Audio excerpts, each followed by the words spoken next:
Yo, what's up everyone? Magandang araw po sa bawat isa. At salamat po sa patuloy na suporta. Dumadami na po guys yung ating pong mga ibon, yung mga alaga kong lovebird.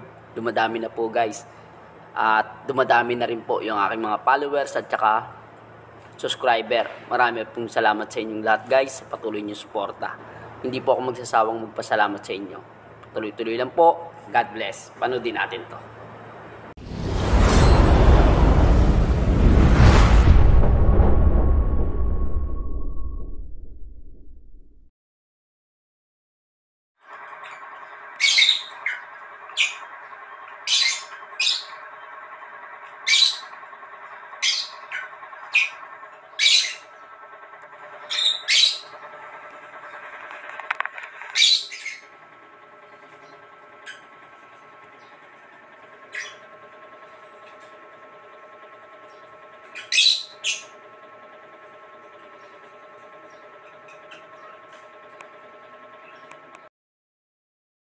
Hey, what's up mga guys? Yan po yung sinasabi ko po at tinatawag ko po na talagang napaksaya sa isa pong mag-iibon o sa isang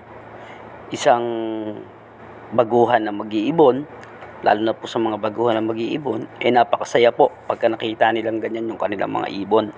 Ako po, sobra pong saya ko kasi yung pangalan po, itlog pangalan po. Lalo na po kung may anak na po o mayroon na pong inakay yung ating alagang ibon. Yun lang po yung aking mga tips o mga sinasabi guys, yung nararamdaman ko lang po kasi oras po na nagkaroon ng ganyan yung mga alaga nyo, kumbaga parang nagkakaroon na ng yung mga pangarap mo sa buhay, yung mga pangarap mo sa iyong mga alaga. Ayan po, tinan nyo naman guys, kaya walang kasing saya po. Ayun lang po guys, maraming salamat sa patuloy na suporta lang po sa bawat isa. Araw-araw lang po kayong sumuporta guys. Salamat. God bless. Let's go.